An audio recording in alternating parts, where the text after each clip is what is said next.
Pabong, ay lang rin hoy da amta chalukige. Ado, kuirakkanu ko. Matamse yamna phatrabani. Pause sida noma kangdana yauriba. Nupi masada mauna hada saram chalamega hatoga hundomega. Aduna ne namanabigi yumdaga kuinaga leithorokanu ko. Hoy Pabong. Namasu laikhidredo. Aduna yamna cheksindaba yadabanine. Atainaga natine he. Thaudok thoiba myamse laikai khul sigi nupana ngaktani. Mabung thokpana makura thokpana. Pangki da kirene he. Chaluro kuirakkanu ko. Hoy Pabong.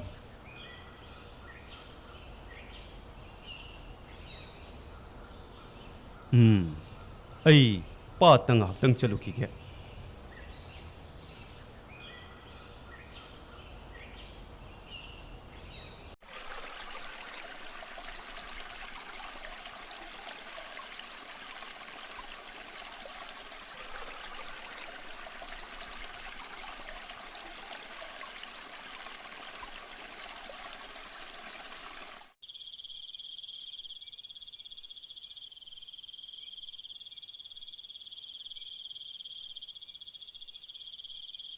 Ibungo, nang halabo. Hoy ma. Nang bunga saide kai chatluge. Nang bu mamma kanda hala isibo. Ima, ay turin wangmada chatlubani ima. Nang na ne exam loirabani na ne.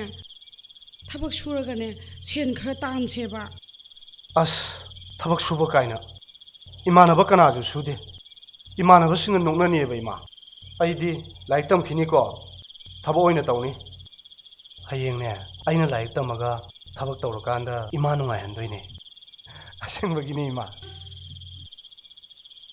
Oh, thabak tawbada ne. Wanom na ba selga laite ko. Yona ba lawga laite ko. Sarkar gi thabak ngaiba yaba natte ko. Laira ba khoidi suraga chagadabani ko.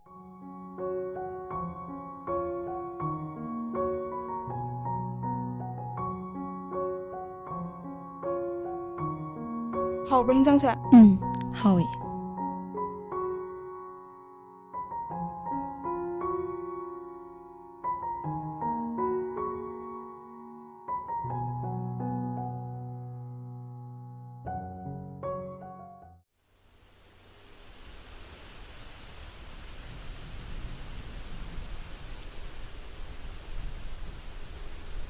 Turen wangong macani se mi ingai mai tau tau ko.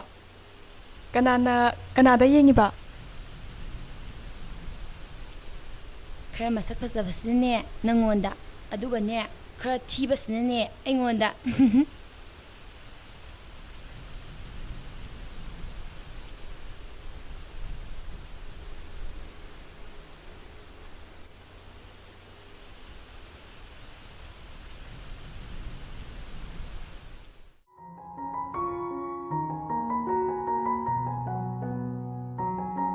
Makoinigi mireng se kenom phawdra.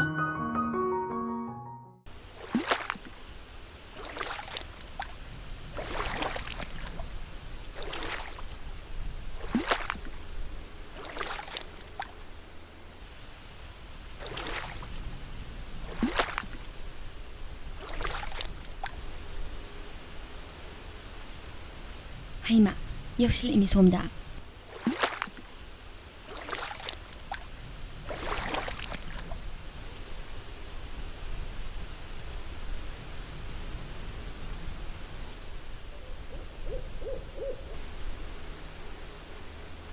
Kenumta haijage Kaya banu.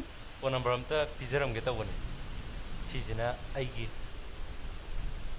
sina akhoi tauge ado chalage phone da phaunarje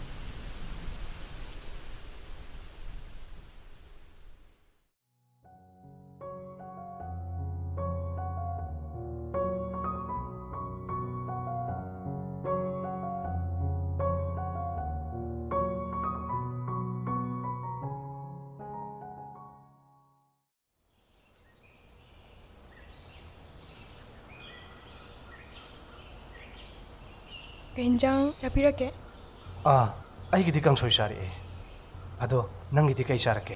ꯀꯣꯕꯤ ꯁꯥꯛ ꯆꯥꯔꯛꯑꯦ ꯑꯗꯣ ꯀꯩꯅꯣꯝꯇ ꯍꯥꯏꯖꯒꯦ ꯍꯥꯏꯌꯣ ꯀꯩ ꯋꯥꯅꯣ? ꯑꯩꯈꯣꯏꯁꯦ ꯍꯧꯖꯤꯛꯇꯤ ꯇꯨꯌꯦꯜꯞ ꯑꯦꯛꯖꯥꯝꯁꯨ ꯊꯥꯈ꯭ꯔꯦ ꯃꯇꯝꯅ ꯄꯨꯔꯛꯇꯨꯅ ꯂꯝꯕꯤꯁꯤꯗ ꯈꯣꯡꯗꯥꯃꯤꯟꯅꯔꯦ ꯑꯗꯣ ꯍꯥꯏꯌꯣ ꯏꯆꯝ ꯆꯝꯅ ꯄꯪꯀꯣꯏ ꯀꯣꯏꯅꯕ ꯄꯪꯉꯥꯎ ꯉꯥꯎꯕꯁꯦ ꯑꯩꯗꯤ ꯀꯌꯥ ꯄꯥꯝꯖꯗꯦ ꯑꯗꯣ ꯅꯪꯅ ꯄꯥꯝꯃꯤꯗꯣ ꯍꯥꯏꯌꯣ ꯊꯃꯣꯏ ꯁꯦꯡꯅ ꯅꯨꯡꯁꯤꯅꯕ ꯑꯩꯗꯤ ꯄꯥꯝꯃꯦ ꯃꯇꯝ ꯁꯥꯡꯅ ꯅꯊꯃꯣꯏ ꯏꯊꯃꯣꯏ ꯇꯤꯟꯅꯗꯨꯅ ꯅꯨꯡꯁꯤꯅꯕꯗꯣ ꯑꯩꯗꯤ ꯄꯥꯝꯃꯦ ꯑꯩꯁꯨ ꯃꯗꯨ ꯄꯥꯝꯃꯦ ꯅꯣꯡꯊꯥꯡ ꯂꯩꯃ ꯑꯗꯣ ꯋꯥ ꯑꯃꯇꯒ ꯍꯥꯏꯌꯨ ꯅꯣꯡꯊꯥꯡ ꯂꯩꯃ ꯑꯩꯅ ꯍꯥꯏꯖꯔꯤꯕꯁꯦ ꯌꯥꯕꯤꯔꯕꯗꯤ ꯅꯨꯡꯁꯤꯅꯁꯦ ꯃꯁꯤ ꯉꯝꯕꯤꯗ꯭ꯔꯕꯗꯤ ꯉꯁꯤ ꯑꯍꯥꯟꯕ ꯎꯅꯕ ꯅꯨꯃꯤꯠꯁꯤꯅ ꯑꯔꯨꯕ ꯑꯣꯏꯁꯤ ꯀꯩ ꯋꯥꯅꯣ ꯅꯣꯡꯊꯥꯡ ꯂꯩꯃ ꯍꯦꯛꯇ ꯍꯥꯏꯌꯣ ꯑꯣꯏꯔꯣꯏꯗꯕ ꯑꯣꯏꯔꯗꯤ ꯃꯇꯝ ꯃꯥꯡꯍꯟꯕꯁꯨ ꯄꯥꯝꯗꯦ ꯀꯩꯒꯤꯅꯣ ꯑꯗꯨꯝ ꯃꯨꯟꯅ ꯌꯦꯡꯉꯤꯗꯨꯕꯣ? ꯅꯨꯡꯁꯤꯕꯩꯅꯦ. ꯑꯁ ꯏꯀꯥꯏ ꯍꯥꯏꯔꯒ ꯁꯨꯝ ꯌꯦꯡ ꯂꯩꯕꯗꯣ ꯁꯦ ꯌꯦꯡꯀꯅꯨ ꯍꯥꯏꯔꯒ ꯌꯦꯡꯒꯦꯅꯕꯨ ꯎꯅꯔꯤꯅꯤ ꯀꯩꯅꯣ. ꯆꯠꯂꯣ ꯑꯗ. ꯑꯩꯈꯣꯏꯁꯦ ꯈꯨꯡꯒꯪ ꯃꯆꯥ ꯉꯥꯛꯇꯅꯤ ꯏꯃꯨꯡꯁꯨ ꯂꯣꯏꯅ ꯂꯥꯏꯔꯕ ꯁꯨꯔꯒ ꯆꯥꯕ ꯉꯥꯛꯇꯅꯤ ꯑꯗꯨꯅ ꯃꯈꯥ ꯀꯣꯂꯦꯖ ꯇꯝꯅ ꯇꯝꯅ ꯑꯩꯁꯨ ꯅꯪꯁꯨ ꯁꯦꯜ ꯊꯣꯛꯅꯕ ꯑꯃꯃꯝ ꯍꯣꯠꯅꯁꯦ ꯏꯔꯅꯥꯏ ꯇꯧꯃꯤꯟꯅꯁꯦ ꯃꯔꯨꯞ ꯌꯥꯎꯃꯤꯟꯅꯁꯦ ꯌꯨꯝ ꯄꯥꯟꯗ꯭ꯔꯤꯉꯩꯗ ꯁꯦꯜ ꯈꯔꯗꯤ ꯄꯥꯏꯁꯤꯟꯅꯕ ꯍꯣꯠꯅꯁꯦ ꯅꯪꯁꯦ ꯑꯩꯒ ꯌꯥꯝ ꯆꯥꯟꯅꯒꯗꯧꯔꯤ ꯑꯗꯨ ꯈꯛꯇꯔꯣ?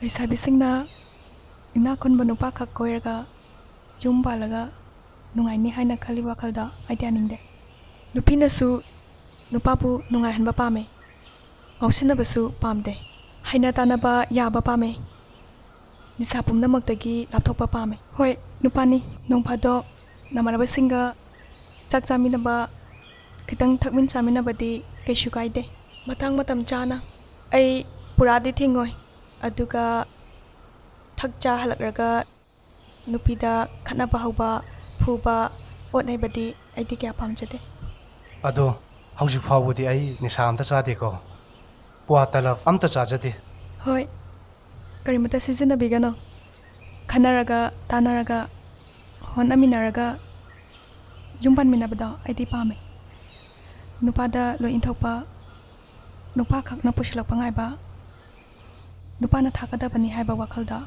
ꯑꯩꯗꯤ ꯌꯥꯅꯤꯡꯗꯦ ꯑꯗꯣ ꯅꯪꯒꯤ ꯋꯥꯈꯜꯂꯣꯟꯗꯣ ꯌꯥꯝ ꯐꯖꯩꯌꯦ ꯑꯩ ꯌꯥꯅꯤꯡꯉꯤ ꯅꯪꯁꯦ ꯌꯥꯝ ꯃꯒꯨꯟ ꯂꯩꯕ ꯅꯨꯄꯤꯅꯤ ꯅꯨꯄꯤꯅꯁꯨ ꯃꯄꯨꯔꯣꯏꯕꯒꯤ ꯃꯇꯦꯡ ꯐꯖꯅ ꯇꯧꯕ ꯊꯧꯒꯜꯂꯣꯟ ꯕꯦꯕꯥꯔ ꯐꯖꯅ ꯇꯧꯕ ꯑꯗꯨꯒ ꯅꯨꯄꯥꯅ ꯅꯨꯄꯤꯕꯨ ꯂꯨꯅ ꯇꯧꯕꯤꯕ ꯑꯃꯅ ꯑꯃꯕꯨ ꯏꯀꯥꯏ ꯈꯨꯝꯅꯅ ꯍꯤꯡꯃꯤꯟꯅꯕꯗ ꯑꯩꯗꯤ ꯄꯥꯝꯃꯦ ꯑꯩꯁꯨ ꯐꯤ ꯁꯥꯔꯒ ꯏꯔꯅꯥꯏ ꯇꯧꯔꯒꯦ ꯑꯗꯨꯒ ꯅꯍꯥꯛꯁꯨ ꯁꯦꯜ ꯊꯣꯛꯅꯕ ꯊꯕꯛ ꯑꯃ ꯍꯣꯠꯅꯕꯤꯔꯣ ꯃꯗꯨ ꯉꯝꯃꯣꯏꯗꯕ ꯑꯣꯏꯔꯗꯤ ꯏꯕꯥꯅꯤ ꯉꯁꯤꯗꯒꯤ ꯂꯥꯞꯊꯣꯛꯅꯍꯧꯔꯁꯤ ꯑꯩ ꯂꯣꯏꯅ ꯉꯝꯅꯤ ꯑꯗꯣ ꯅꯨꯄꯤ ꯅꯈꯣꯏꯅꯅꯦ ꯅꯨꯄꯥ ꯑꯩꯈꯣꯏꯒꯤ ꯊꯧꯅꯥꯅꯦ ꯑꯩꯈꯣꯏ ꯂꯩꯀꯥꯏꯗ ꯌꯥꯝ ꯊꯦꯡꯅꯔꯦ ꯉꯟꯅ ꯌꯨꯝ ꯄꯥꯜꯂꯒ ꯅꯨꯄꯥ ꯈꯛ ꯉꯥꯏꯕꯗꯒꯤ ꯅꯨꯄꯥꯅ ꯄꯨꯁꯤꯜꯂꯛꯄ ꯈꯛꯅ ꯏꯃꯨꯡ ꯄꯨꯕ ꯀꯣꯟꯅꯗꯕꯗꯒꯤ ꯈꯠꯅꯕ ꯈꯥꯏꯅꯕ ꯅꯨꯄꯥꯁꯨ ꯃꯊꯥ ꯁꯥꯃꯟꯕꯗꯒꯤ ꯅꯤꯁꯥꯗ ꯂꯥꯏꯆꯨꯈꯤꯕ ꯑꯩꯈꯣꯏ ꯂꯩꯀꯥꯏꯗ ꯌꯥꯝ ꯊꯦꯡꯅꯔꯦ ꯌꯥꯝ ꯆꯨꯝꯃꯦ ꯌꯨꯝ ꯄꯥꯜꯂꯕ ꯅꯨꯄꯥꯁꯤꯡꯅ ꯅꯤꯁꯥꯗ ꯄꯣꯊꯥꯈꯤꯕꯒꯤ ꯃꯔꯝ ꯌꯥꯝ ꯂꯩ ꯅꯨꯄꯤꯅ ꯃꯧꯕꯨ ꯑꯣꯏꯔꯗꯤ ꯏꯃꯨꯡꯒꯤ ꯆꯥꯛ ꯌꯦꯟꯁꯥꯡ ꯑꯉꯥꯡꯈꯛ ꯍꯣꯠꯅꯔꯒ ꯁꯦꯜ ꯊꯣꯛꯇꯅ ꯌꯨꯝꯗ ꯁꯨꯝ ꯂꯩꯕꯗ ꯑꯗꯨꯁꯨ ꯑꯩꯗꯤ ꯀꯌꯥ ꯄꯥꯝꯖꯗꯦ ꯊꯦꯡꯉꯦ ꯌꯨꯝꯗ ꯆꯠꯅꯕ ꯇꯧꯕꯤꯔꯣ ꯀꯩꯒꯤꯅꯣ ꯑꯗꯨ ꯌꯥꯝ ꯃꯨꯟꯅ ꯌꯦꯡꯉꯤꯗꯨꯕꯣ ꯁꯦ ꯅꯪꯁꯨ ꯑꯃꯨꯛꯇ ꯌꯦꯡꯉꯛꯑꯣꯕ ꯅꯃꯥꯏꯗꯨ ꯅꯣꯟꯊꯈꯤꯅꯣ ꯍꯥꯏꯕꯅꯤ ꯑꯩꯉꯣꯟꯗ ꯑꯃꯨꯛꯇ ꯃꯟꯅ ꯌꯦꯡꯉꯣ ꯍꯥꯏꯕ ꯂꯩꯁꯥꯕꯤꯅ ꯅꯨꯡꯁꯤꯅꯕ ꯄꯥꯈꯪꯗ ꯃꯨꯟꯅ ꯌꯦꯡꯕꯁꯦ ꯑꯩꯗꯤ ꯀꯌా ꯄꯥꯝꯖꯗꯦ ꯁꯨ ꯅꯣꯝꯕ ꯍꯣꯠꯅꯕꯗ ꯅꯨꯄꯥꯒꯤ ꯃꯇꯦꯡ ꯄꯥꯡꯕꯗ ꯊꯧꯅꯥ ꯂꯩꯖꯔꯕꯁꯨ ꯅꯨꯡꯁꯤꯅꯕ ꯅꯨꯄꯥꯗ ꯃꯨꯟꯅ ꯌꯦꯡꯕꯒꯤ ꯊꯧꯅꯥꯗꯤ ꯂꯩꯖꯗꯦ ꯑꯗꯣ ꯑꯩꯗꯤ ꯅꯪꯁꯤ ꯌꯥꯝꯅ ꯅꯨꯡꯁꯤꯌꯦ ꯄꯥꯈꯪ ꯑꯩꯈꯣꯏꯅ ꯋꯥꯈꯜ ꯇꯥꯕꯁꯦ ꯅꯨꯡꯁꯤꯅꯕ ꯂꯩꯁꯥꯕꯤꯗꯨꯒꯤ ꯃꯈꯥ ꯌꯥꯝ ꯄꯣꯜꯂꯦ ꯅꯨꯄꯤꯗꯣ ꯋꯥꯈꯜ ꯇꯥꯗꯨꯅ ꯂꯥꯛꯄ ꯀꯜꯂꯗꯤ ꯅꯨꯄꯥꯗꯣ ꯋꯥꯈꯜ ꯑꯗꯨꯝ ꯇꯥꯔꯅꯤ ꯑꯗꯨꯕꯨ ꯅꯨꯄꯥꯒꯤꯁꯨ ꯃꯈꯥ ꯌꯥꯝ ꯄꯣꯜꯂꯤꯀꯣ ꯇꯥꯔꯣꯏ ꯍꯥꯏꯅ ꯇꯥꯗ꯭ꯔꯗꯤ ꯄꯥꯝꯕꯩ ꯂꯩꯇꯦꯀꯣ ꯑꯔꯥꯡꯕ ꯅꯨꯄꯤꯁꯨ ꯋꯥꯈꯜ ꯇꯥꯕ ꯅꯨꯄꯥꯅ ꯀꯣꯏꯔꯒ ꯐꯖꯅ ꯂꯥꯛꯂꯗꯤ ꯅꯨꯄꯤꯁꯨ ꯋꯥꯈꯜ ꯇꯥꯅꯤꯀꯣ ꯌꯥꯝ ꯆꯨꯝꯃꯦ ꯅꯪ ꯍꯥꯏꯗꯣ ꯑꯁ ꯃꯣꯏꯅꯁꯨ ꯋꯥꯔꯤ ꯂꯣꯏꯔ ꯃꯥꯜꯂꯦ ꯍꯣꯏ ꯐꯔꯦ ꯑꯗꯣ ꯆꯠꯅꯕ ꯇꯧꯔꯁꯤ ꯑꯗꯣ ꯅꯨꯡꯁꯤꯅꯕ ꯂꯩꯔꯒꯦꯅ ꯈꯟꯖꯕ ꯊꯃꯣꯏꯅ ꯈꯣꯏꯗꯥꯖꯕ ꯅꯨꯄꯥꯗ ꯅꯪ ꯃꯥ ꯁꯤꯖꯤꯟꯅꯕꯁꯦ ꯑꯩꯗꯤ ꯀꯌꯥ ꯅꯨꯡꯉꯥꯏꯇꯦ ꯑꯗꯨꯅ ꯉꯁꯤꯗꯩꯗꯤ ꯀꯩꯅꯣꯝꯃ ꯀꯧꯖꯒꯦ ꯀꯧꯅ ꯀꯩ ꯀꯧꯒꯦ ꯍꯥꯏꯅꯣ ꯗꯥ ꯀꯧꯒꯦ ꯗꯥ ꯍꯥꯎ ꯋꯥꯔꯦꯗ ꯇꯥꯋꯉꯝꯕ ꯂꯣꯏꯗ꯭ꯔꯤꯕꯣ ꯋꯥꯔꯤ ꯌꯥꯝ ꯁꯥꯡꯉꯦꯀꯣ ꯃꯊꯪꯒꯤꯁꯨ ꯈꯔ ꯈꯥꯎꯍꯦ ꯏꯇꯥ ꯅꯨꯡꯁꯤꯕꯤꯒ ꯁꯥꯕ ꯋꯥꯔꯤꯕꯨ ꯄꯨꯟꯁꯤꯁꯤꯃꯒꯤ ꯁꯥꯔꯁꯨ ꯂꯣꯏꯕ ꯅꯥꯏꯔꯣꯏꯗ ꯇꯥꯋꯉꯝꯕ ꯍꯥꯎ ꯇꯩꯃꯁꯤ ꯃꯁꯛꯇꯤ ꯐꯖꯩꯌꯦ ꯑꯁ ꯅꯪ ꯁꯤꯃꯕ ꯑꯗꯣ ꯂꯥꯡꯂꯦꯟ ꯑꯩꯈꯣꯏ ꯆꯠꯎꯈꯤꯒꯦ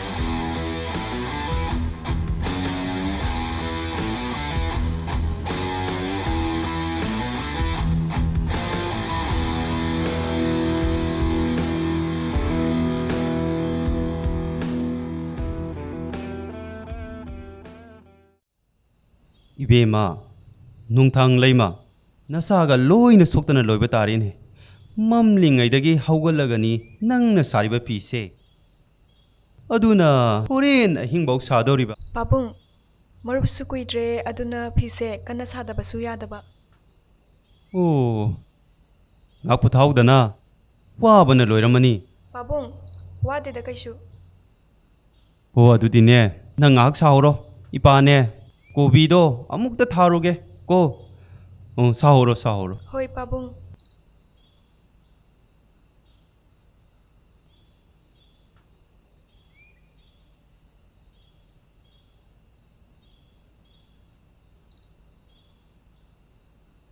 ꯃꯤ ꯃꯆꯥꯗꯤ ꯊꯕꯛ ꯌꯥꯝ ꯀꯜꯂꯤꯀꯣ ꯅꯪꯁꯨ ꯐꯤ ꯁꯥꯋꯣ ꯂꯥꯡꯂꯦꯟ ꯑꯁ ꯑꯩ ꯉꯝꯖꯔꯣꯏꯗ ꯍꯧꯒꯠꯄꯗ ꯉꯥꯏꯔꯤꯌꯦ ꯂꯩꯁꯥꯔꯤꯉꯩꯁꯤꯗ ꯏꯃꯥ ꯏꯄꯥꯒꯤ ꯃꯅꯥꯛꯇ ꯂꯩꯔꯤꯉꯩꯁꯤꯗ ꯅꯨꯡꯉꯥꯏꯊꯣꯛꯎꯒꯗꯕꯅꯦ ꯌꯨꯝ ꯍꯦꯛ ꯄꯥꯟꯕꯗꯩꯗꯤ ꯑꯁ ꯊꯕꯛꯀꯤ ꯊꯕꯛ ꯉꯥꯛꯇꯅꯤ ꯏꯕꯦꯝꯃ ꯑꯗꯣ ꯂꯥꯡꯂꯦꯟ ꯄꯨꯝꯅꯃꯛ ꯌꯨꯝꯗꯒꯤ ꯇꯝꯈꯤꯒꯗꯕꯅꯦ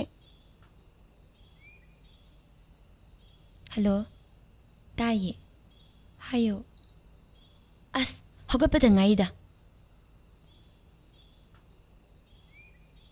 ꯉꯔꯥꯡꯗꯤ ꯅꯪꯅ ꯐꯣꯟ ꯊꯦꯡꯅꯕꯨ ꯇꯧꯔꯛꯑꯒ ꯚꯤꯗꯤꯑꯣ ꯀꯣꯂꯤꯡ ꯑꯃꯨꯛ ꯇꯧꯔꯛ ꯋꯥꯆꯞ ꯑꯃꯨꯛ ꯇꯧꯔꯛ ꯑꯁ ꯅꯣꯡꯉꯥꯜꯂꯝꯗꯥꯏꯗ ꯑꯃꯨꯛ ꯇꯧꯔꯛ ꯑꯗꯩ ꯇꯨꯝꯊꯔꯒ ꯍꯧꯒꯠꯄꯗ ꯉꯥꯏꯔꯤꯌꯦ ꯍꯌꯦꯡ ꯀꯣꯏ ꯆꯠꯁꯦꯕ ꯌꯥꯏꯌꯦ ꯍꯌꯦꯡ ꯄꯨꯡ 10 ꯑꯗꯥꯏ ꯂꯥꯛꯑꯣ ꯑꯩꯈꯣꯏ ꯇꯨꯔꯦꯟꯄꯥꯟꯗ ꯉꯥꯏꯔꯝꯒꯦ ꯑꯗꯣ ꯒꯥꯔꯤ ꯃꯆꯥꯗꯤ ꯄꯨꯔꯛꯀꯅꯨꯀꯣ ꯀꯥꯔ ꯑꯣꯏꯅ ꯄꯨꯔꯛꯑꯣꯕ ꯑꯩ ꯍꯩꯅꯗꯦꯕ ꯑꯗꯣ ꯊꯝꯃꯒꯦꯀꯣ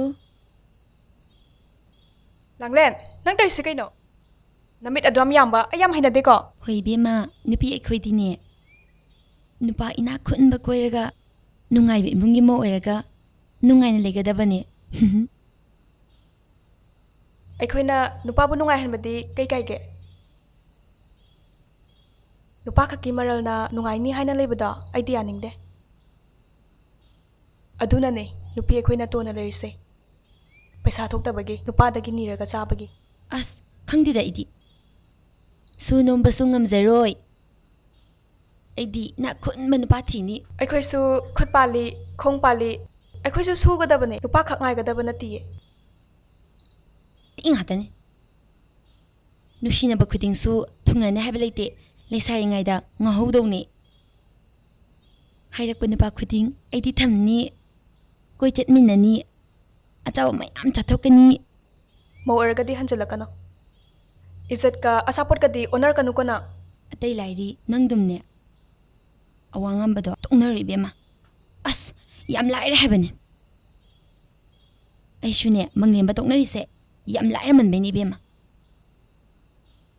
अइना हंदा कोइनरी नुपासिदी याम नंगाई खरजानी कार गाड़ी मचा लो इंखोन याम ले खरजानी आइदी अरे पथमोय अहेन बदा अदम चटखिनी अस लांगले नंगसे अइगा पिसक पिकलिंगैदगी तिनरकपा इमानबिनीको अदुबु नंगा अइगा वाखलो नाम खेनै नंगी मओंगदो अइ याम हैनरक्ट्रे अइना फनायाम ताई नंगसु लौलौदे अइदी कन्ना होनानी इरनाई दानी लुहोंगबदा पैसा मयाम पुरगा चतोइने अवनपोती याम पुररोय लुहोंगबदा अइगी नुपादुगी मंगक समदने सनागी लिक हुकदोइने अइगी अवनपोता अइदी कार पुदोइने लौ पुगनी सना मयाम सु पुगनी अदुनने अइदी कन्ना होनदबा यादिए अइदीने चांग लुहोंगनी नुपा इना खुनबदा लेनी अरुण सेन मयाम लौरगा अवन पोत ताप तागे पुनी अस हाइजिंग पोता कासे अचाव मयाम पोदकनी इबेमा के कासे अस ओबा युम न वारसु नुपा मयुम नुंगाइबदा लेरगा लोइरे अदो अतै लाइरी ममानबा इना खुनबम यावेबा नंग सेम्बियोने इबेम ग्री तकपद लोइरे अवांगंबदो तोंगनर हैबा अदुगा कोइमिनरसे अदुगा कोइबा पुलप चसेबा लांगलेन अइदी नुपा कनानो करिनो खंगदबा मिसक्तुगी गाड़ीदा तोंबा ngमोये नुपागी गाड़ी तोंगदना कोइबा चटपा हाइबसे मखोइगी अनिंगबा अपांबा लोइ तौबा ngमदोइने अदुना अइदी इमानबी याउदना नुपा उनबसु थोय लापनासु चटलोय इमानबीगा स्वाय अनकपसिदा ngaiha wari sanababudi moina karisu tawba ngamoida नंग सिदी पुरा खुनुंग नुपिने इबेमा नुपान याम नोकनरबने अदुमाइन तौबदो कोई बस यादबा रेस्टोरेंट से यादबदो अस नंग तलब सु चारबो अस ए मनम याम हिना देखो चलो आदा ओ क्वासु सारे रमसु थे इबेमा लेसाब लो हिनरमने सिदी langlen nang asidagi aikhoda laano ayam hinar train ang maongse nangi naram sato samtok pangamoy da bordi ibani ngasidagi tinaragumse nanga aiga yumpa laga yengnase chalo ai pisage matamangi ओइ बेमा नंगी टेट टेट फिखर साबसने ओइ यारुये नंगनो वान ताली पैसादो अइने नुंगाइबे नुपा लेरगा अदुनी याम हेंदे जान इबेमा पैसा पाइरागा Kanasu पोलकपा नति langlen marup yauraga iranai dalaga tasan babukaladi adum pairagani chalo ai pisage matam yam mange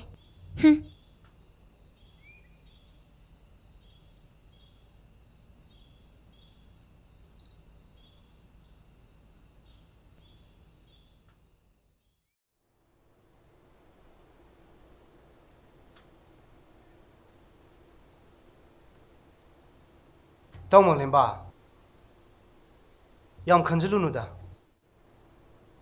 Ta ai am pendi ai vulai na asuk pasitaba ai nong thang lei me mamang yam ikai adoi ta mana su yam ngangi haibane ado mana fana nganga su ma wakhal ta ti haibane aduga ne nong thang lei maga su kaunadre tinadre haibane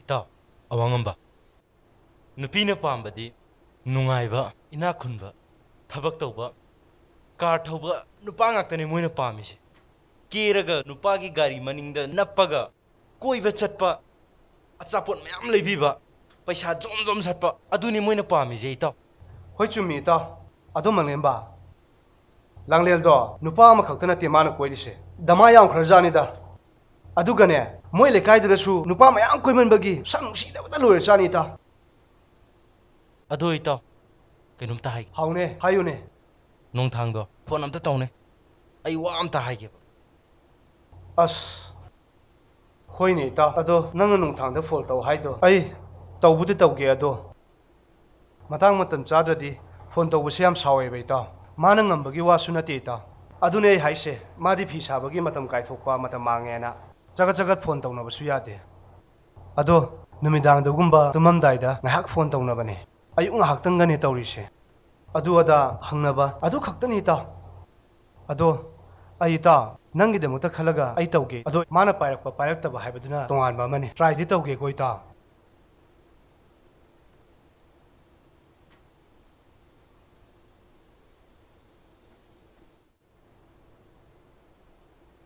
hello ꯅꯣꯡꯊꯥꯡ ꯑꯩ ꯗ ꯀꯩꯒꯤꯅꯣ ꯃꯇꯝ ꯆꯥꯗꯅ ꯑꯗꯣ phone ꯇꯧꯔꯤꯁꯤꯅ ꯉꯥꯏꯈꯣꯕ ꯅꯪ ꯁꯥꯎꯒꯠꯈꯤꯅꯣꯕ ꯑꯩ ꯌꯨꯝꯗ ꯂꯩꯌꯦꯕ ꯑꯩꯁꯦ ꯊꯕꯛ ꯑꯃ ꯇꯧꯕꯒꯤ ꯌꯥꯗꯗꯅ ꯇꯧꯕꯅꯦꯕ ꯃꯂꯦꯝꯕꯗꯣ ꯑꯩꯒꯤ ꯅꯥꯛꯇ ꯂꯩꯌꯦꯕ ꯑꯗꯣ ꯃꯂꯦꯝꯕꯅ ꯅꯪꯉꯣꯟꯗ ꯐꯣꯟ ꯇꯧꯕꯤꯌꯣꯅ ꯈꯥꯡꯕ ꯉꯝꯗ꯭ꯔꯦ ꯑꯗꯣ ꯃꯂꯦꯝꯕ ꯑꯝꯇ ꯄꯥꯏꯍꯜꯂꯛꯀꯦꯀꯣ ꯍꯣꯏ ꯍꯣꯏ ꯏꯇꯥꯎ ꯁꯦ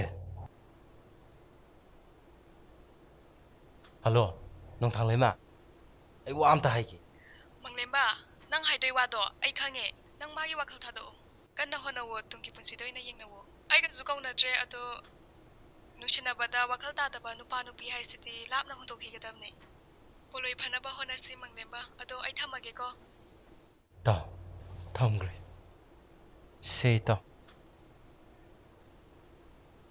ꯀꯩ ꯍꯥꯏꯔꯛꯑꯒꯦ ꯅꯣꯡꯊꯥꯡ ꯂꯩꯃꯅ ꯑꯗꯣ ꯌꯥꯝ ꯈꯟꯖꯜꯂꯨꯔꯅꯨꯗ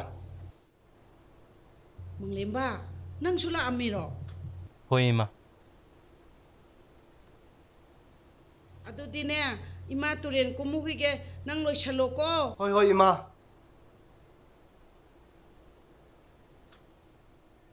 ꯏꯃꯨꯡꯗ ꯆꯪꯉꯒ ꯆꯥꯛ ꯆꯥꯎꯔꯁꯤ ꯂꯥꯛꯑꯣ ꯂꯥꯛꯑꯣ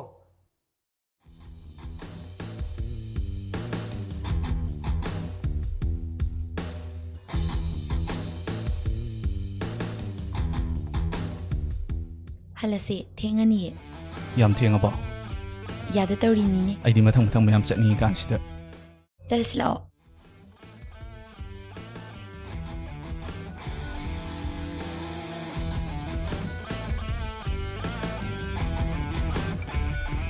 ꯑꯇꯩ ꯀꯥꯏ ꯀꯥꯏ ꯆꯠꯈꯤꯁꯦ ꯍꯥꯏꯅꯣ ꯀꯔꯤꯝ ꯆꯠꯂꯔꯣꯏꯁꯤ ꯃꯤ ꯑꯗꯨꯗꯤ ꯑꯆꯥꯄꯣꯠ ꯃꯌꯥꯝ ꯑꯃ ꯂꯩꯊꯕ ꯆꯠꯊꯔꯨꯔꯁꯤꯗꯅ ꯉꯥꯁꯨ ꯂꯩꯔꯝꯃꯤꯗꯨꯗꯤ ꯑꯗꯨꯗꯤ ꯂꯩꯔꯣꯁꯤ ꯂꯥꯛꯑꯣ 이마 이마오 ꯇꯥꯔꯦ ꯇꯥꯔꯦ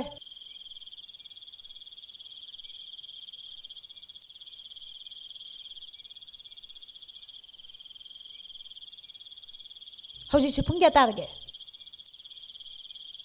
ꯑꯁ ꯑꯩꯈꯣꯏ ꯏꯃꯥꯁꯤꯃ ꯉꯥꯏꯈꯣ ꯋꯥ ꯉꯥꯡꯅꯈꯤꯁꯦ ꯀꯩꯗꯧꯔꯒꯦ ꯏꯃꯥ ꯍꯧꯖꯤꯛꯁꯦ ꯄꯨꯡ 12 ꯇꯥꯔꯕꯅꯦ ꯑꯍꯤꯡꯒꯤ ꯈꯪꯉꯕ꯭ꯔꯥ ꯉꯁꯥꯏ ꯑꯌꯨꯛ ꯄꯨꯡ 8ꯇꯒꯤ ꯆꯥꯛ ꯆꯥ ꯇꯣꯛꯑꯒ ꯅꯨꯄꯤ ꯑꯃꯒ ꯐꯣꯟꯗ ꯖꯨꯖꯥ ꯖꯨꯖꯥ ꯁꯥꯟꯅꯔꯒ ꯒꯥꯔꯤ ꯊꯧꯗꯣꯛꯑꯒ ꯆꯠꯈ꯭ꯔꯦ ꯑꯗꯨꯒ ꯍꯧꯖꯤꯛꯇ ꯍꯜꯂꯛꯑꯦ ꯅꯃꯥꯟꯅꯕ ꯊꯣꯏꯕꯗ ꯐꯣꯟ ꯇꯧꯔꯒ ꯍꯪꯕꯗꯁꯨ ꯅꯨꯄꯤ ꯑꯃꯒ ꯎꯅꯔꯤ ꯍꯥꯏ ꯅꯠꯇꯦ ꯀꯅꯥꯒꯤ ꯃꯆꯥ ꯃꯁꯨꯅꯣ ꯅꯨꯡꯗꯥꯡ ꯑꯍꯤꯡꯁꯤꯗ ꯎꯅꯗ꯭ꯔꯗꯤ ꯌꯥꯗꯕ꯭ꯔꯣ ꯀꯔꯝꯕ ꯂꯩꯁꯥꯕꯤꯅꯣ ꯑꯁ ꯏꯃꯥ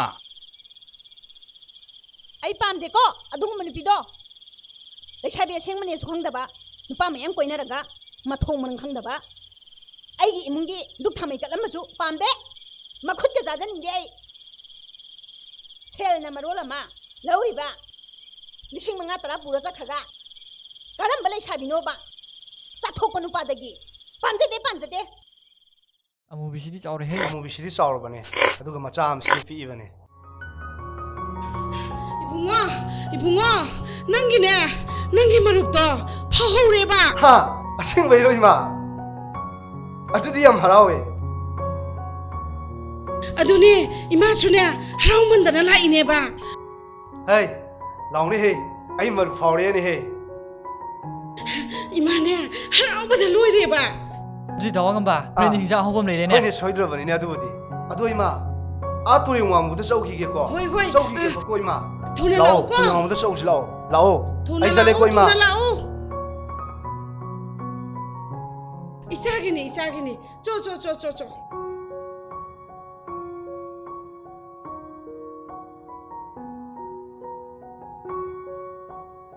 ꯑꯩꯒꯤ ꯏꯆꯥꯅꯨꯄꯥꯁꯦ ꯂꯥꯏꯔꯤꯛ ꯈꯔ ꯇꯝꯂꯒ ꯄꯪꯂꯩꯗ ꯂꯩꯔꯝꯕꯅꯦ ꯇꯨꯔꯦꯟ ꯋꯥꯡꯃꯒꯤ ꯂꯩꯁꯥꯕꯤꯁꯦ ꯀꯣꯏꯔꯨꯕꯗꯒꯤꯅꯦ ꯋꯥꯈꯜ ꯌꯥꯝꯅ ꯇꯥꯈ꯭ꯔꯦ ꯅꯨꯄꯤ ꯋꯥꯈꯜ ꯇꯥꯕ ꯀꯣꯏꯕꯁꯤꯁꯨ ꯐꯩꯀꯣ ꯄꯥꯝꯖꯈ꯭ꯔꯦꯗꯀꯣ ꯃꯁꯝꯃꯣ ꯃꯅꯥꯋꯣ ꯃꯁꯛꯅ ꯐꯖꯔꯤꯕ ꯇꯞꯅ ꯇꯞꯄꯤꯕ ꯅꯨꯄꯤꯗ ꯅꯨꯄꯤ ꯃꯥꯜꯂꯦꯃꯤ ꯗꯥꯋꯥꯡꯉꯝꯕ ꯇꯤꯝ ꯂꯥꯛꯑꯦ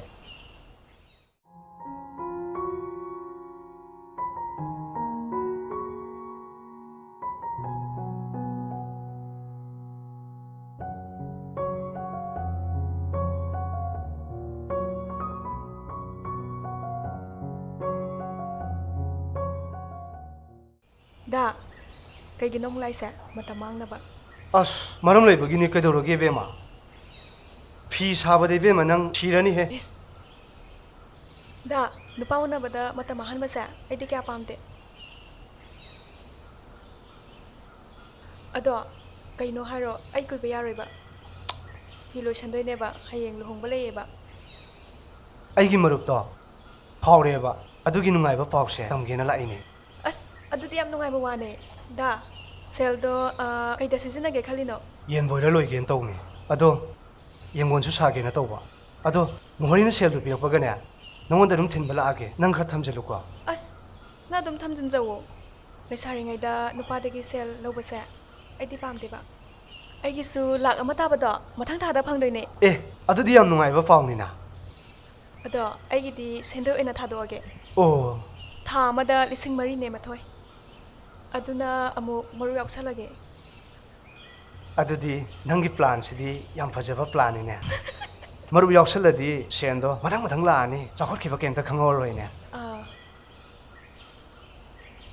Haima. Da wa ma haye. Kai wa no hayo. Langlen da jen kreda. Fareda sen khibana. Itaw manglen basu. Chek ki thabok suba chatkre. Mangondane singnaragani chatkrido itawna. Mana leiriba ni padu dagi sen 5 heni haiduna. Noi langlen du su berani da. Adu phaye damang le mana tawrido. Ningba kairida bane. Nungsiba kaina bageedamakta mangondai henaba honagada bane. Chummi. Ningba kaidana nisa sanana matamahan bada ay di kaya pamte. Hoy, chummi nungthang. Tunggi polo yeng nagada bane. Apaba lambida singnagada bane punsi habese. Pareda ado chalo ay su sangkrage. Hoy, sauki ke ko. Lehorage ko. Nang su fajana layu ko. Chalage ko.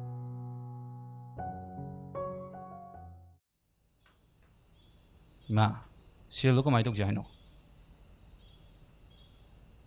Ay khangde kari nu pino du bo sel de he haira dana na hanju freeze lai ru re washing machine jo mung lai re sanai lik shu mung cha re hauji bu sana chau ba sawo kan na lai te di por kan oyo por ka chu do oyo As koi ma jin maro ma. ai ni chu pam de hasni ko pam de hasni ai chu pam de hasni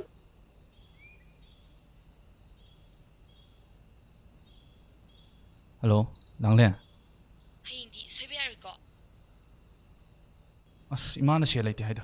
Ay di soibiyari haisini. Nina masakta do ay am chanaroi. Ado nang kadidi task ka tharabo. Hoy, tiles tu budi thare. Ay di imani mem mangda chopa yara haisini. Ki achoba ka do soibiyari ko achapo ka do makhan sina molai pro.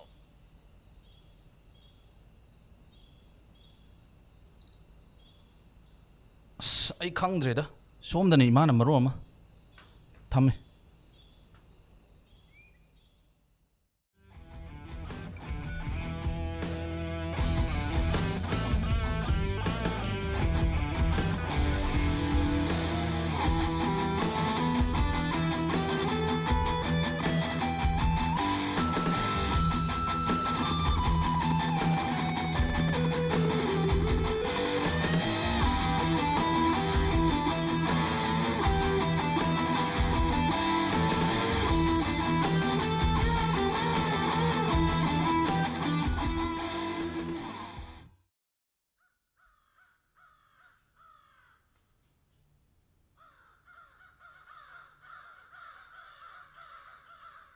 Tamo, ay dine. Ningo chako pot lay bagi lupa lising kun chapi diara hai sini. Ipam longi ikurai ton ibung ipa singi ne. Yung ko longi pochay lay duni. Ay gi rani pi pane kena ba sanali kon mayam lay dole. Yam yam lay du shi. Ay nupi amda tijaram da ju fadawni. Ima ipa da ishel ni ba ay ware ba. Adu yam ba shel du bu kamay hara raw pirak tuino. Ishaw lang ka ni ba. As khang dai sini hayo ay di. Hay de bear. Hayo. Ima, Kaino? namong nupi chakok chapagi lising kunthra muk jangni. Kari lupa lising kuntra kana. Ho ngamjade. Jahi khudingi ningon chakau chapagi jerau pothen bagi mapangi deba karmagi poyen chaye. Miro lena doktor chapagi sen. Ngamjade. Luhong bada puthagi ba sel bo hojik phaw sin ba loidri. Aina sithokane na saina haibne ba. Natte mabu ningon chakau ba halaga de ingoda lupan de bisalakti ne. Phanek pokta selo na pirakte ba. Nayim he palak padagi sel thok pathaba amta surabra. Lemja sadana lay phi ma sajange chima chujange di khandadana. Sel ju thok taba mana sari ba kwatala. Magi ma phi maron phokta yo laga saba ngamine. Hoy nang june nupi thirabane thabak suwo. Ngamjadre akhoi na sum thakpa tongan pijarani.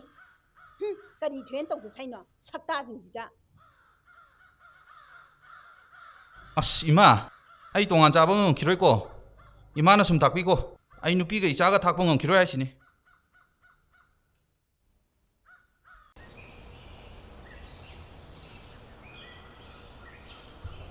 Da luhong bada haising pot puragum seba. Kana deba. Sel tinghalagum seba. Ado, lesabiga sapoti kayam purakadoi no. Yam pirakanuda. Ado, kek na kamay tauba. Da, ay adu mapamdeda. Miram gi chatnabine sel tingnabane. Aikhoina kaklaga chabagi aremada. Daginena amuk pibada ay pamdeba. Ado, dagi sanagi lek ama sabada loireba khupajama. As, kaigino? Ay nangi sagadabada nang naigi sariba karigino. Nupa khangna nupi ki sana thanbini haibadi leite. Nupi aikhoina su ipuroibagi sabigadabane. Chahi taruk nang sinarpasida maruk marol mayam phange. Nangsu yen loiduna san loiduna mayam su phange. Ibanigi iranaise lupa la taramukti paijare ko. Chumme. Yung pan bada thedong nati wara roida. As da nungsina bada pakhang lesabi animak na pukning changna hon arabadi paisa talaga marup yauminaradi chahi 5 tarukta lak 15 di kasunati. Nangsu ising trauma piba rani pido tha amada ani di sai aduga marup tari sing kun manga mo holle aisu yeloi bagine saloi bagine aduna adum marup yaure aduga adugi phangak paduna lak 15 di khangau bujana teda Aduda aigi awun poti kardo pura ahan badi lera roge ba arembada sel yam tinghala roge ba. As yare ba nang sima Yadengo aina purakpa karda aigi nupada thawhandoini aina thaina dei khanjarapa wakhalne nupi ama oina Mapuroibabu mayamangda mai pahanbada aiti am pamjaye.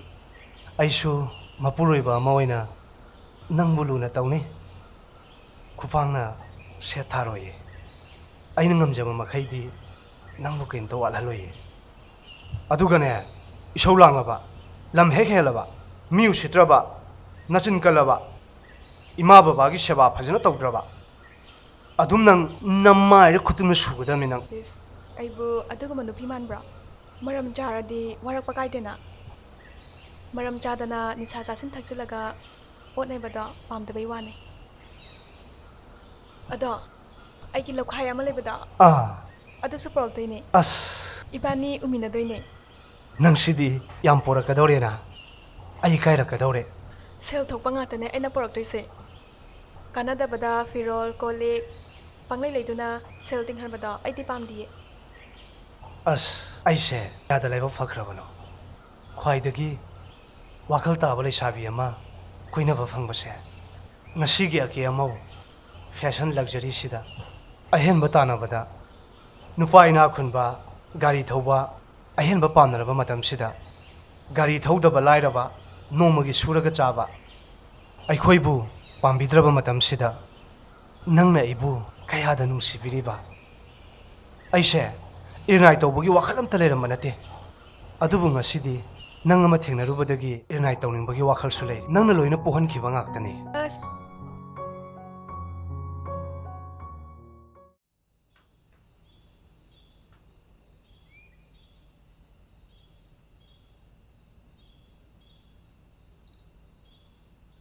ꯍꯦ ꯅꯪ ꯉꯥꯏꯈꯣ ꯀꯩ ꯍꯥꯏꯒꯦ ꯏꯃꯥ ꯅꯪ ꯂꯤꯛꯇꯨ ꯄꯤꯔꯛꯑꯣ ꯑꯩ ꯀꯥꯏꯊꯣꯛꯎꯔꯒꯦ ꯂꯨꯍꯣꯡꯕꯒꯤ ꯁꯦꯜ ꯄꯨꯔꯨꯕꯗꯣ ꯊꯧꯕꯅ ꯉꯛꯑꯦ ꯏꯃꯥ ꯑꯩ ꯂꯤꯛꯁꯦ ꯄꯤꯕ ꯉꯝꯃꯣꯏꯌꯦ ꯏꯃꯥꯅ ꯁꯅꯥ ꯑꯆꯧꯕꯁꯨ ꯂꯤꯛ ꯅꯦꯛꯀ꯭ꯂꯦꯁꯁꯨ ꯂꯣꯏ ꯀꯥꯏꯈ꯭ꯔꯦ ꯁꯤꯗꯤ ꯑꯩ ꯉꯝꯃꯔꯣꯏ ꯍꯦ ꯀꯥꯏꯗꯕꯤ ꯁꯅꯥꯗꯨ ꯀꯅꯥ ꯁꯥꯕꯅꯣ ꯑꯩꯈꯣꯏꯅ ꯁꯥꯕ ꯉꯥꯛꯇꯅꯦ ꯅꯣꯏ ꯅꯃꯥ ꯅꯄꯥꯅ ꯍꯥꯞꯄꯛꯄ ꯅꯠꯇꯦ ꯑꯆꯥꯎ ꯑꯔꯪ ꯀꯥꯗꯅ ꯂꯨꯍꯣꯡꯕꯗꯗꯤ ꯁꯦꯜ ꯂꯣꯏ ꯂꯣꯏꯍꯜꯂꯦ ꯈ꯭ꯋꯥꯡ ꯀꯣꯏꯔꯦ ꯃꯤꯒꯤ ꯁꯦꯟꯗꯣꯟꯅ ꯏꯃꯥ ꯑꯩ ꯉꯝꯃꯣꯏ ꯍꯥꯏꯕ ꯀꯔꯤ ꯉꯝꯃꯣꯏ ꯀꯥꯅ ꯑꯦ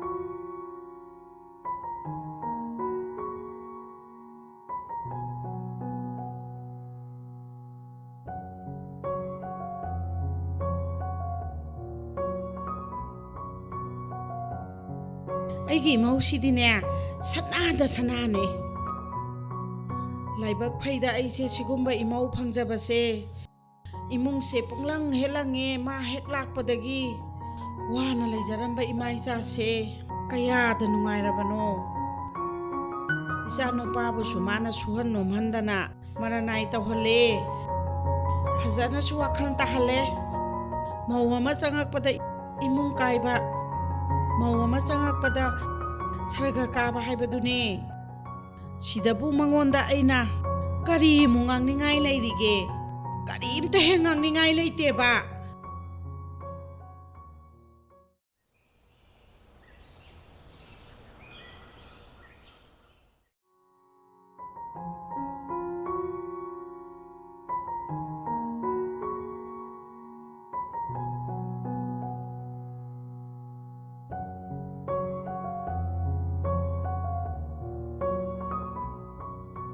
ꯍꯩꯃꯥ ꯅꯪ ꯑꯗꯨꯁꯨ ꯑꯃꯨꯛ ꯇꯩꯔꯤꯔꯣ ꯏꯃꯨꯡꯁꯨ ꯑꯃꯨꯛ ꯂꯣꯏ ꯇꯩꯔꯝꯃꯦ ꯁꯦ ꯅꯪ ꯋꯥꯕꯅ ꯁꯤꯔꯅꯤ ꯏꯃꯥ ꯇꯩꯔꯒꯦꯁꯦ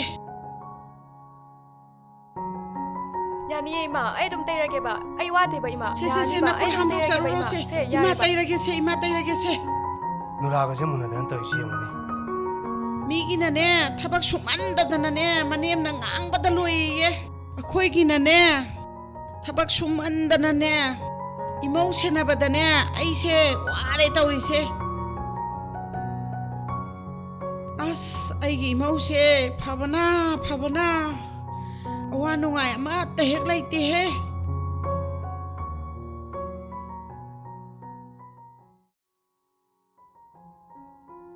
ꯃꯤꯒꯤꯗꯤ ꯃꯧꯁꯦ ꯁꯨꯅꯤꯡꯗꯗꯅ ꯀꯥꯗ ꯑꯗꯨꯝ ꯇꯨꯝ ꯂꯩꯕꯒꯤ ꯍꯧꯗꯣꯛꯅꯕꯗ ꯋꯥꯏꯌꯦ ꯑꯩꯈꯣꯏꯒꯤꯅ ꯅꯨꯔꯥ ꯆꯐꯨ ꯃꯨꯟꯅꯔꯕꯣ ꯊꯕꯛ ꯁꯨꯃꯟꯗꯅ ꯁꯨꯔꯅꯨ ꯍꯥꯏꯕꯗ ꯏꯃꯥꯁꯦ ꯅꯪꯒꯤꯗꯃꯛꯇ ꯋꯥꯔꯦ ꯃꯧ ꯑꯩꯈꯣꯏꯗꯤꯅꯦ ꯊꯕꯛꯅ ꯄꯦꯜꯍꯟꯒꯗꯕꯅꯦ ꯏꯅꯦꯝ ꯏꯀꯨꯁꯦ ꯑꯗꯩꯗꯤ ꯏꯅꯦꯝꯅꯁꯨ ꯉꯥꯡꯉꯔꯣꯏ ꯏꯁꯧ ꯂꯥꯡꯉꯔꯣꯏ ꯃꯆꯥ ꯅꯤꯉꯣꯜꯒꯨꯝ ꯈꯜꯂꯅꯤ ꯋꯥꯔꯅꯤ ꯄꯣꯊꯥꯔꯣ ꯑꯗꯨꯝ ꯍꯥꯏꯔꯛꯑꯅꯤ ꯏꯅꯦꯝꯁꯨ ꯃꯤꯅꯦ ꯅꯨꯡꯁꯥ ꯀꯩꯃꯛꯇꯤ ꯅꯠꯇꯤꯌꯦ ꯉꯥꯡꯗꯅꯕꯁꯨ ꯃꯧ ꯑꯩꯈꯣꯏꯅ ꯁꯤꯟꯕ ꯇꯥꯕꯅꯦ ꯃꯈꯣꯏꯕꯨ ꯄꯦꯜꯍꯟꯒꯗꯕꯅꯦ ꯃꯧ ꯑꯩꯈꯣꯏꯅ ꯑꯗꯨꯅꯕꯨ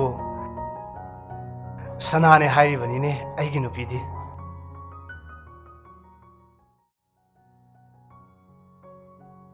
lao lao lao sao lao sao lao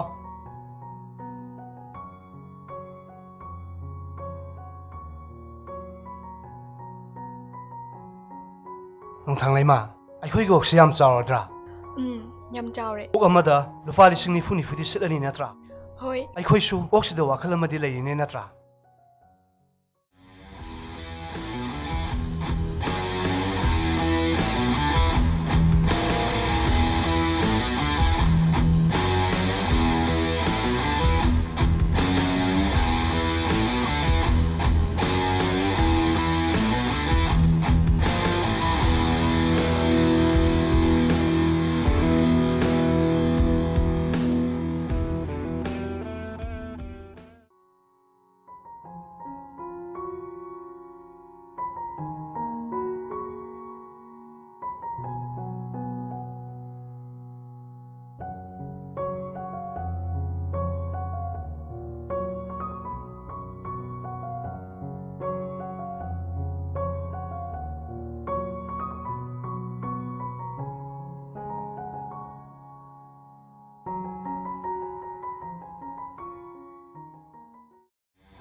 Hiện lời vào phone mẹ gần anh chùm thua rồi à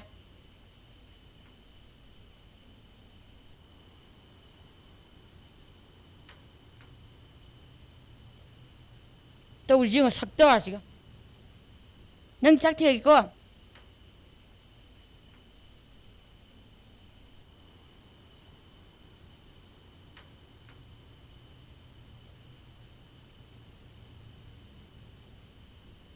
sao rồi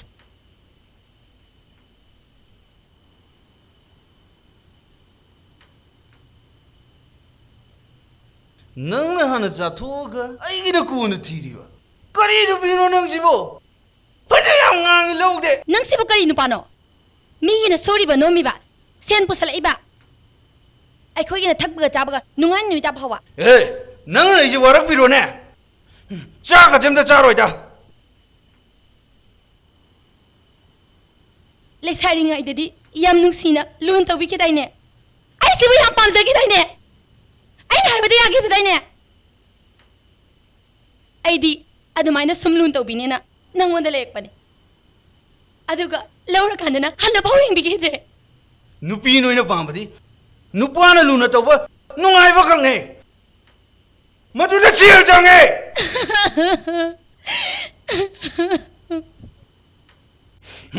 matu mo kang da ba mi si da ba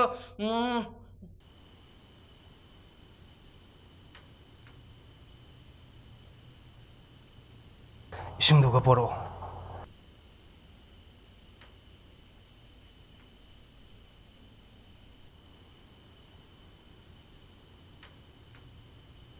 kompak si piro dana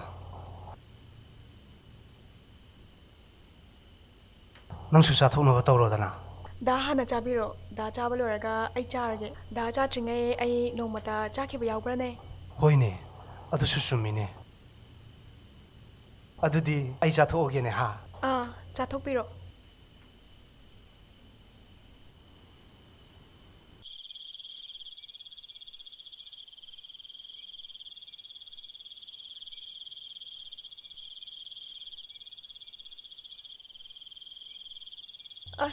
langsi su loi pun mana lore ma ꯅꯍꯥꯟꯋꯥꯏꯒꯤ ꯂꯪꯒ ꯍꯧꯖꯤꯛꯀꯥꯟꯒꯤ ꯂꯪꯒ ꯃꯥꯟꯅꯗ꯭ꯔꯦ ꯑꯗꯣ ꯅꯪꯕꯨ ꯋꯥꯔꯅꯤꯅꯦ ꯄꯣꯊꯥꯔꯨꯔꯣ ꯂꯣꯏꯁꯜꯂꯣꯕ ꯃꯇꯝꯁꯦ ꯌꯥꯝ ꯊꯦꯡꯉꯦꯕ ꯌꯥꯅꯤꯗ ꯏꯃꯥ ꯍꯌꯦꯡ ꯉꯟꯇꯥ ꯍꯧꯒꯠꯂꯒ ꯐꯤ ꯁꯥꯗꯣꯏꯅꯦ ꯂꯪꯆꯥꯛꯁꯦ ꯈꯔ ꯆꯥꯛꯊꯣꯛꯑꯝꯒꯦ 이마 와라가디 포타비루로 와데다 이마 상게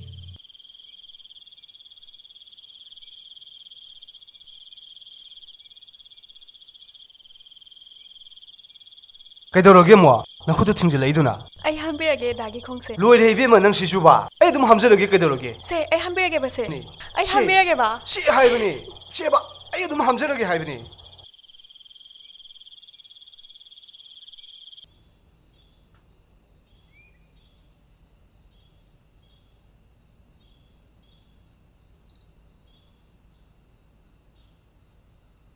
दा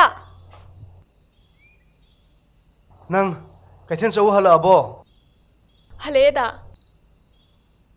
ꯉꯁꯤꯁꯦ ꯑꯩꯅ ꯀꯩꯊꯦꯜꯗ ꯆꯠꯂꯨꯔꯤꯁꯦ ꯀꯩꯒꯤꯅꯣ ꯈꯪꯕ꯭ꯔꯥꯗ ꯈꯪꯗꯦꯅ ꯀꯩꯒꯤꯅꯣ ꯍꯥꯏꯁꯤꯕꯣ ꯉꯁꯤ ꯏꯕꯥꯅꯤꯒꯤ ꯂꯨꯍꯣꯡꯈꯤꯕꯒꯤ ꯆꯍꯤ ꯐꯥꯕ ꯅꯨꯃꯤꯠꯇꯨꯅꯤ ꯑꯦ ꯍꯥꯏꯁꯤꯕꯨ ꯉꯁꯤꯁꯤꯕꯨ ꯇꯥꯡ ꯀꯨꯟꯂꯣ ꯑꯩꯗꯤ ꯀꯥꯎꯕꯨ ꯀꯥꯎꯏꯅ ꯑꯗꯨ ꯀꯩꯗꯧꯕ ꯆꯠꯂꯨꯔꯤꯅꯣꯕ ꯑꯩꯅ ꯗꯥꯒꯤ ꯈꯨꯗꯣꯞ ꯑꯃ ꯁꯥꯔꯨꯕꯅꯦ ꯑꯦ ꯅꯪꯗꯤ ꯀꯩꯒꯤ ꯁꯥꯔꯨꯔꯤꯅꯣ ꯁꯥꯔꯤꯅꯤ ꯀꯩꯅꯣ ꯁꯦ ꯆꯥꯕ ꯌꯦꯡꯁꯤꯕꯗ ꯁꯦ ꯁꯤꯕꯤꯔꯛꯀꯦꯕ ꯐꯖꯕ꯭ꯔꯥꯗ ꯌꯥꯝ ꯐꯖꯩꯌꯦ ꯑꯗꯣ ꯀꯩꯒꯤ ꯁꯥꯔꯨꯔꯤꯅꯣꯕ ꯑꯩꯅ ꯅꯪꯒꯤ ꯁꯥꯕꯤꯒꯗꯕꯗ ꯇꯣ ꯌꯦꯡꯉꯨꯅꯦ ꯂꯤꯛꯁꯤꯁꯨ ꯅꯪꯅ ꯂꯨꯍꯣꯡꯕꯗ ꯄꯣꯔꯛꯑꯦ ꯅꯪꯅ ꯑꯗꯨꯝ ꯊꯣꯜ ꯂꯩꯔꯦ दा नुपी अखोइना इसागी सिनाबता खले मपुरोइबगीदी करीमता खंदे मपुरोइबगीसु सागदबने ममानबा मिरक्दलकपदा ममाई पाखनगदबने नुपादुदा आई लेबदै नुंगाइरे हाइबै महुता आई लेबदगी इमुंगदो नुंगाइरे हाइना हाइबदा आइदि याम पामे असेंबा होय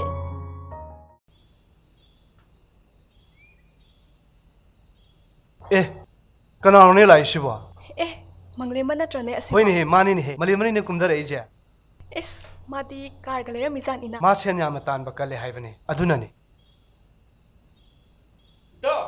ता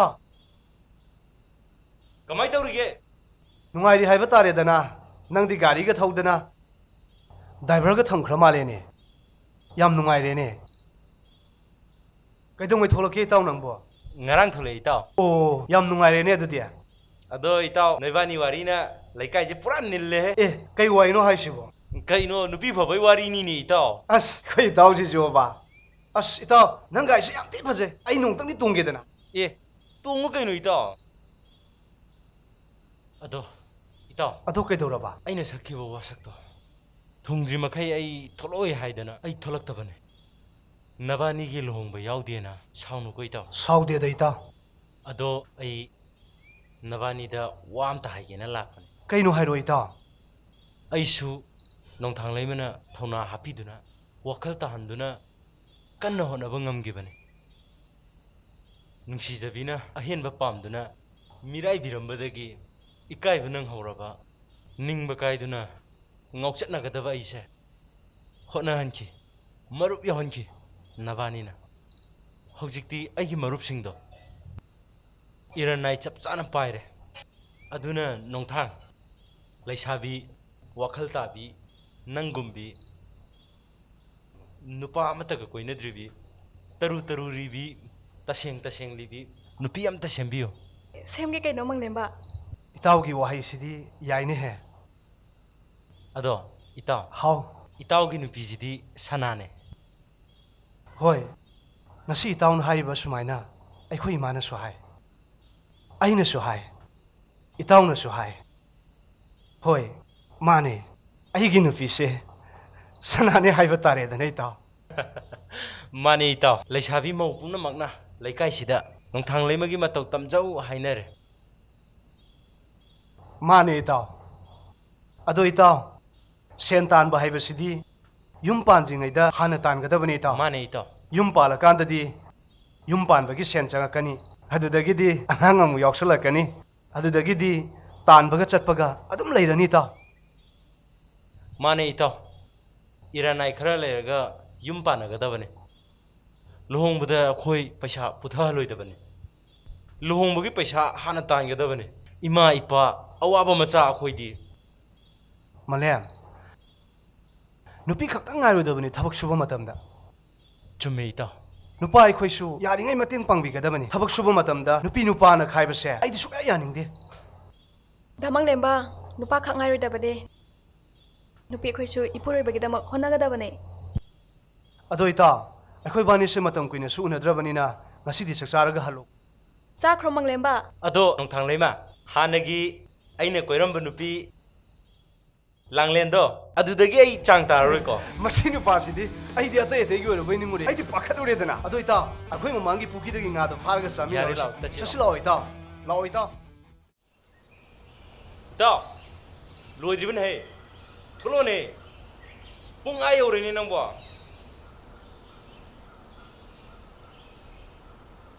अस फजर है kaidorogi no mun yengi do bo जोंदगी अस लेंग्यान नग फजरीबा लंगट्रिक लंगी स्त्री टेक तबा ngakta masi dieba सिनीने नुपी फबा हाइसे अखोइगिदि येंगोबा लुहोंबसु कुइद्रि उपुंग मनुंगदा गेट गेट नमजनबगी si angang sini he ngang busidi ai ito nang kudo ma'am जिदिया परेंग लेंगदना अदै लिक्सिनो काइदगिया hone liksina ne luhongbada mana igidamukta sabirakpa aduga khudop singsina ne mana pangsada sarai ai gyan men ta pote da अस कलक चैदा फंगिद्रा ने अखोइबो अदो इताव नंगनदि मागी साबिदब्रा ai ju sajaro na aina phangpa sen mayam do nuktigi maunda jabun jabun sinari ni aduga ne ai su satho omdai da ne sel se mangondagi khaira khaira lauri ni अदो इताव नुपी खक्तना युम पारमिनगदबा